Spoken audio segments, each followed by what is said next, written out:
Okay, guys, I think we are up to part 46 of the CD collection. We are still in the D's. Just going to keep on marching through this. First up, we have some slamming brutal death metal out of the Philippines. This is Down from the Wound with Violence and the Macabre. This is pretty good.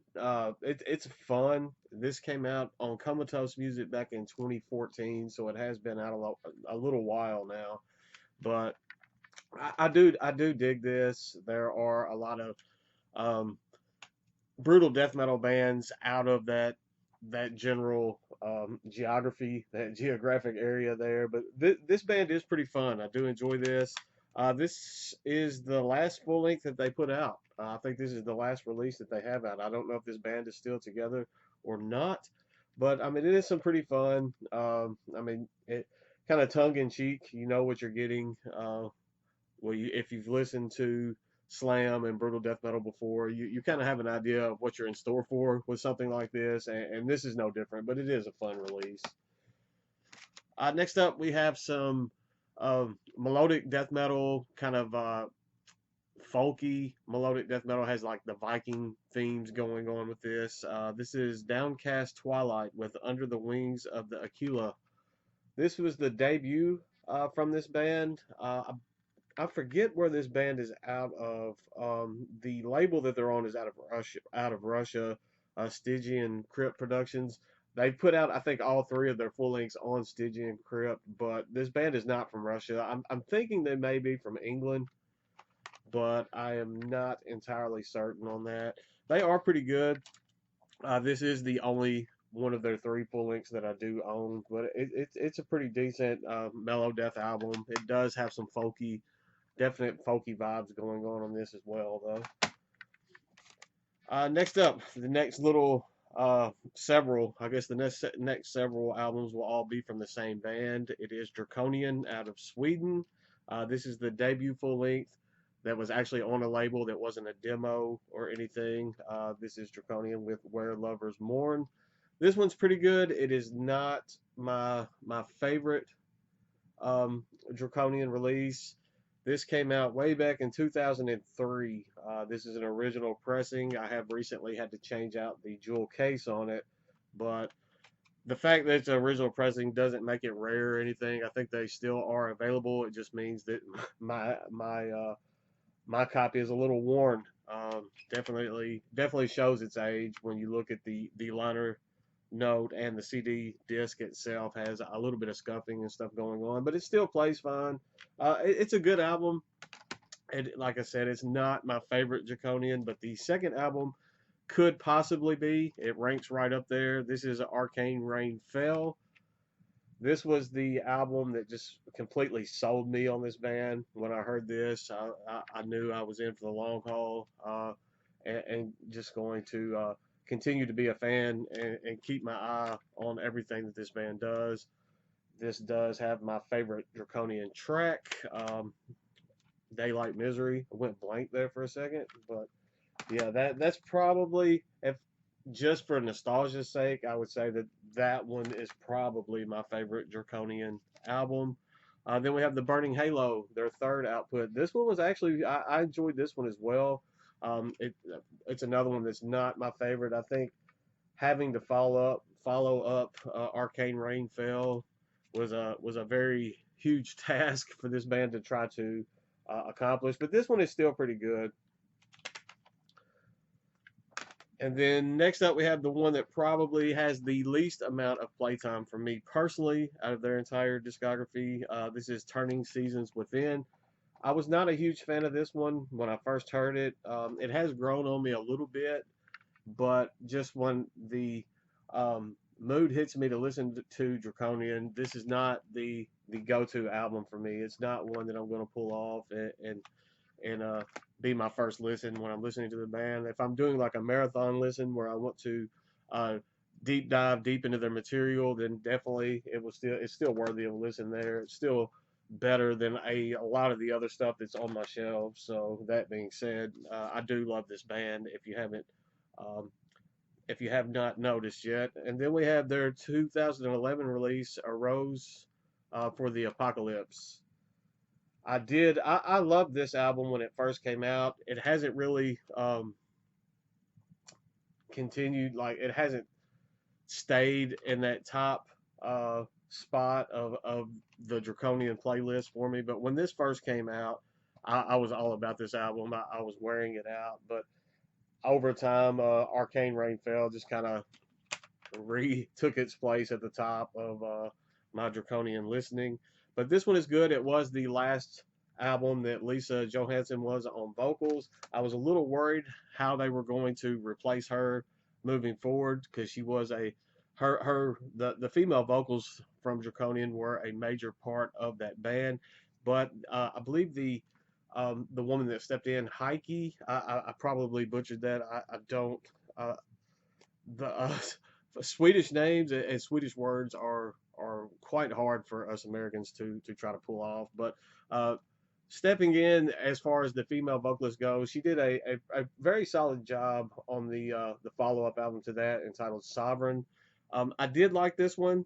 It hasn't gotten the playtime that it probably deserves from me personally, but I really did dig this album. I don't know why I haven't given it the amount of attention that it definitely deserves because it is a very solid release. But it is one at some point I would like to just go back and just immerse myself in this and spend some more time with it and just kind of give it the appreciation that it actually deserves. And then we have their newest output entitled Under a Godless Veil. This is definitely my favorite of the two without Lisa Johansson on vocals. I believe she recently returned to the band, so maybe moving forward from this point on, she will be back on all of the album recordings. But this one, this was probably ranks up there as my second favorite Draconian release. This one I just kept playing over and over, and I haven't grown tired of it yet. So I mean, even in times I know I have Arcane Rain Fell up on this pedestal, but if any of their albums thus far would ever kind of notch and maybe take that away, it could be this one, just for the simple fact that I just haven't gotten tired of listening to it yet. Moving on, next up we have some, I guess, blackened death metal. Out of I guess I'm going to call them black. They're death metal, but they definitely have those kind of it's melodic blackened vibes going on in this as well. This band is out of California. This is Draconis with the Cult of the Dragon. This is their sophomore full length. This one is a banger. It definitely has some memorable riffs going on this. It was a bit ahead. This band, I think, was a bit ahead of their time. I think if the two full lengths had come out a little bit later, they may have garnered a bit more attention and an appreciation than what they got. This is their second album. It came out in 2010. The first album came out, I think, in 98. I think it was like 11 or 12 years difference between the first two releases. Their first album is phenomenal as well. At some point, I need to pick that up.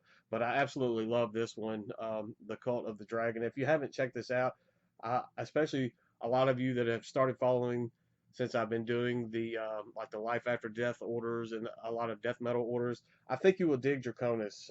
If you're into mellow death, melodic blackened death metal, I think you would really dig this one. So definitely check that out. Next up, in the last video, I showed the Dope album, the new metal, and I said that was one from my high school years. I have another release here from my high school years, kind of showing my age. It's got some pretty funny stuff on here now looking back. But we have the Dracula 2000 soundtrack. This has got Power Man 5000, Disturbed, Slayers on here playing Bloodline off of their God Hates Us All album, which a lot of people just hate that album. I love that album just because I saw them on that tour, and you know, high school, everything when you get those experiences around when you're around that age and you're younger, everything you hear and experience just opens your eyes a little bit more. It's a little bit more grandiose looking back on it than what it actually was. Just before we get jaded and old and grumpy and hate everything. So yeah, looking back on that, I can still smile and I guess that's why it's still in the collection.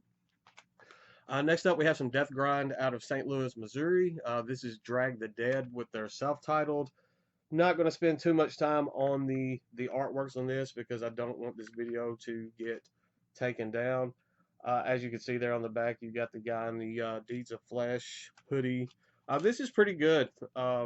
It's got, there you go. That's all I'm going to show on the actual disc artwork. It's got Antonio Andre on drums. He was also in the band Time Ghoul. I think he played under a different name. I think he went by Tony Home or something as far as his name on Time Ghoul, but he did drums for Time Ghoul and Drag the Dead. This is the only release that they put out. I think they had a demo or EP or something that came out before this, but as far as full lengths and physical releases, I believe this is the only album that they have released. It's pretty solid. Definite. I mean, if you're into death grind and death metal, you would probably like this. Very abrasive sounding stuff going on there, but I do dig it. Speaking of abrasive sounding stuff, this is one of the darker albums in my collection. When I first heard this, I could not appreciate it the way that I do now. I was a bit taken aback. It was a little bit much for me upon first listens to this, and now I can appreciate just how big of an album this is. This is Dragged into Sunlight with Hatred for Mankind. This is, it says on the disc, Prosthetic Records, when they press this on the disc on the inside, it says listen at maximum volume. And I mean that's definitely the way to listen to this. It can be a bit unnerving. The sound clips even on this, knowing that it's serial killers and stuff, can also make it a bit unnerving as well. But it's a very dark, fast-paced, just loud, over-the-top release. But it's just it makes you feel uneasy, and that's what something like this is supposed to do. When you have this kind of blackened, blackened doom, there's some death metal stuff going on, but it's just a style of music that's made to make you feel uneasy, and they are experts at that craft. And then I have the follow up to that, Widowmaker. I do like this one, but for me, the Hatred for Mankind just has that top spot. I don't think anything that they could ever release would ever top that. But I hate the packaging for Widowmaker. I hate these little thin digi, whatever they're called. I'm not even going to pull the disc out because I don't want to scratch it. But there's more and more releases being released in that format now. So you guys, if you're into collecting CDs, you feel my pain. Okay, moving on. We have some death metal out of Seattle. I think they started out in California and now they're in Washington, if I remember correctly. This is Draghakar with their EP entitled "The Endless Howling Abyss." This is phenomenal. This they are able to take in all these different genre influences and mix it into like this death metal. It's hard to put into words. There's some definite Morbid Angel influence going on as far as death metal goes, but you can tell that they are fans of other genres, and they're able to incorporate some stuff from like riffing and stuff from other genres, other bands, other legends, and incorporate it into their style of death metal that just for somehow it absolutely works. This EP only has I think 4 tracks. Great stuff here. I'd almost forgotten that I even had this EP in my collection. I do have the full length that I will show in just a second, but we're on a portion of the CD collection that is on the very bottom of one of the shelves, and for some, I guess just because I'm fat and lazy, this stuff on the bottom shelves gets a bit neglected, and I'd almost forgotten that I had this. I'm going to leave this one out because I do want to listen to that one uh, here pretty soon, just because it's been stuck and neglected on the bottom shelf. Next up, I have the full length that I was just talking about. They kind of garnered some attention with that EP, and this was released on Unspeakable Acts and Dark Descent Records. This is Dragakar with at the Crossroads of Infinity. I have talked about this full length on the channel before. Just nasty, old school style death metal. A little bit. It has a lo-fi production kind of feel to it, but it's just I can't speak the praises of this band enough. They do have some blackened elements going on uh, in their music as well, but it just feels like this almost like blackened old school style. It's very thrashy, just good stuff. I really check out Draconis if you have not done so. Changing gears completely, we have some new wave of traditional heavy metal here. This is Dragon Slayer with this is I think a compilation. It's just entitled Dragon Slayer. It is a reissue that came out on Shadow Kingdom Records back in 2008. Um, I picked this up in a Hell's Headbangers sale. I've had this one in my possession for a while now. It was one of the earlier Hell's Headbangers deals that I did. I think it was like one of the early times I jumped on the 10 CDs for $50 or something or some. It was one of those sales that they had going on. This was kind of a blind buy when I did it, but I absolutely love this release. It has all uh, of the I believe it's all of the band's material. It has their Dragon Slayer demo from when they were under the name Dragon Slayer. They also uh, played under the name Slayer a little bit, I think, when they were starting out before, they found out about Slayer, so they had to change their name. And I think they went under Heavy Thunder as their moniker for a little bit. But all of their material from those three name changes are all on this Dragon Slayer compilation, and it's just good stuff. I mean, it might be stuff that was recorded in the '80s, but it still holds up. It definitely holds the test of time, and it is some good stuff to still listen to today. Next up, we have some sludgy nastiness out of Ireland. This is Drainland, rather, with and so our troubles began. I think. Yeah. This is crusty, sludgy. This is another one of those abrasive releases that can be a bit difficult to listen to especially if you're not into that sludgy, crusty, sludgy sound.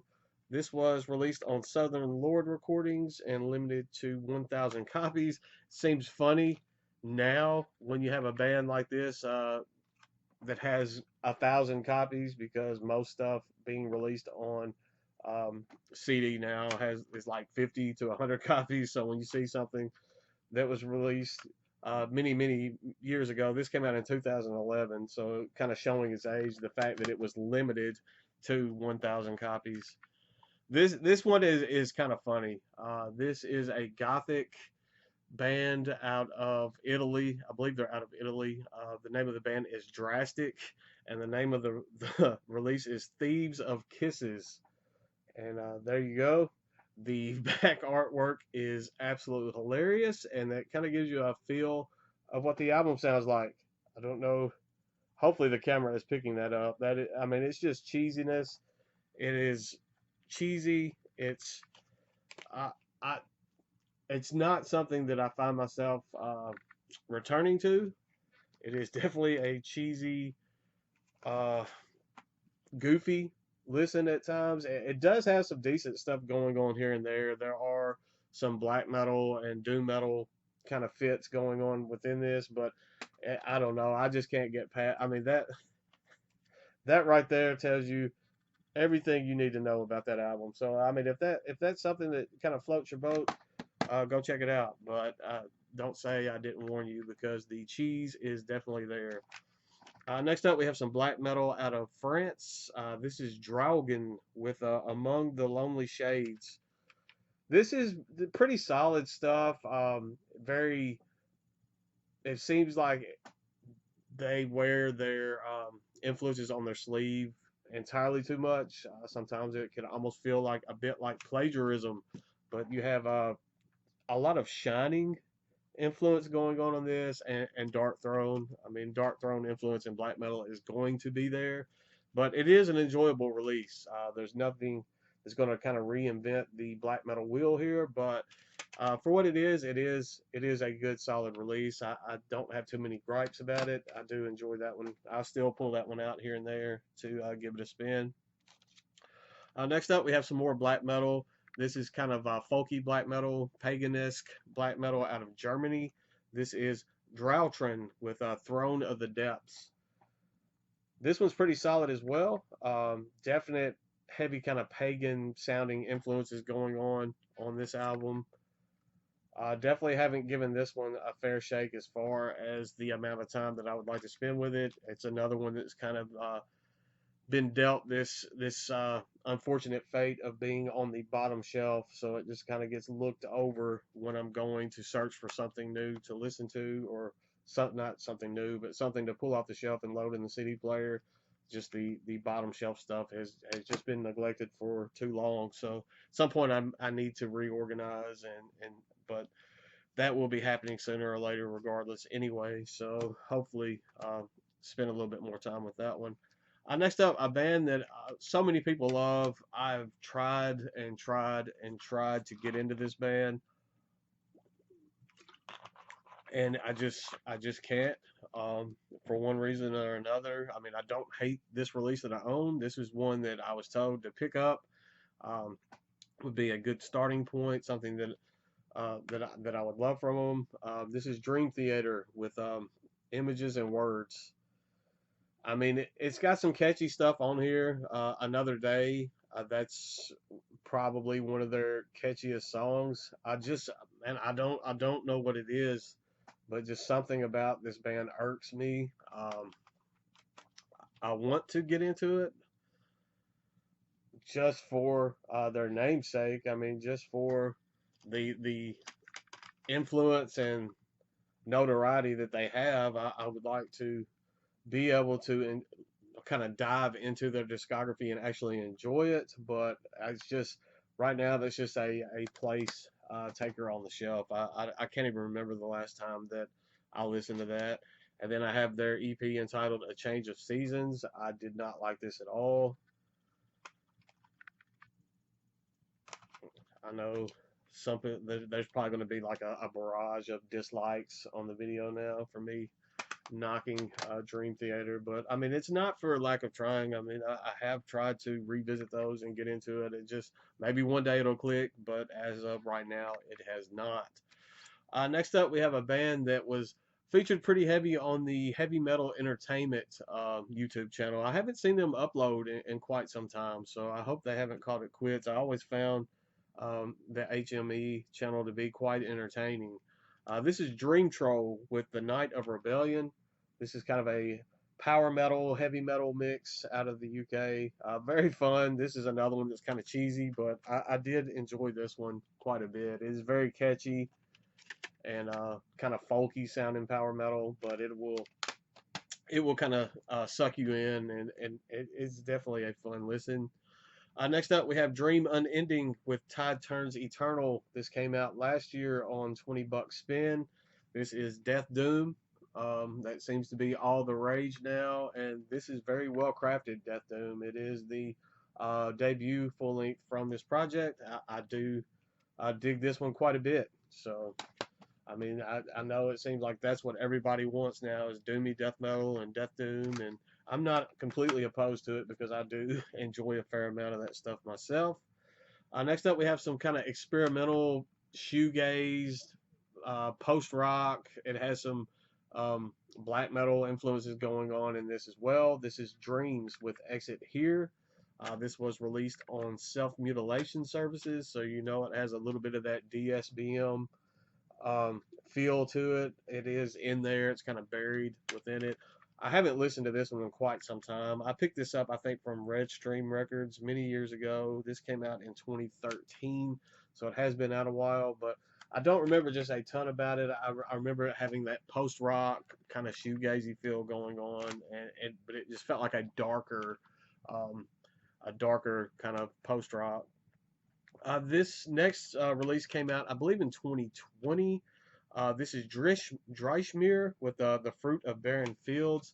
I featured this in a Seven Deadly Spins video way back when it came out.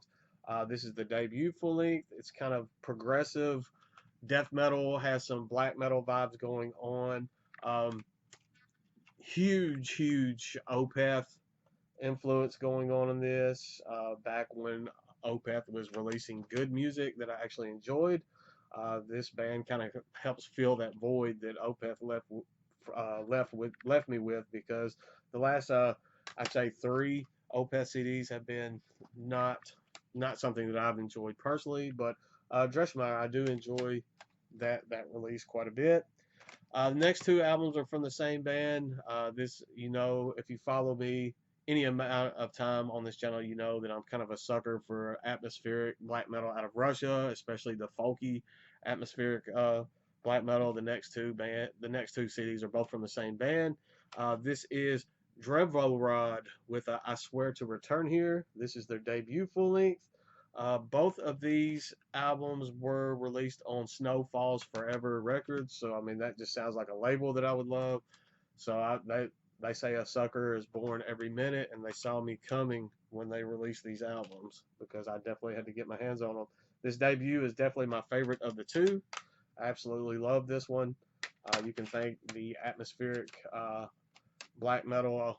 There used to be a YouTube channel, Atmospheric Black Metal Albums. I don't know if it's still around. That's where I found that release. But now that I think of it, I don't think I've seen that channel recommended to me or on my feed in quite some time. And then the follow up to that album was In the Heart of Frozen Land. I do like this one, but the I Swear to Return Here album is definitely my favorite of the 2. Starting to get a little bit hoarse. Luckily, I only have 2 albums left because I've kind of been long-winded on this particular video. Both of these albums are from the same band. I received these in Relapse Records grab bags. This is The Drip this is their EP entitled A Presentation of Gruesome Poetics. Grindcore.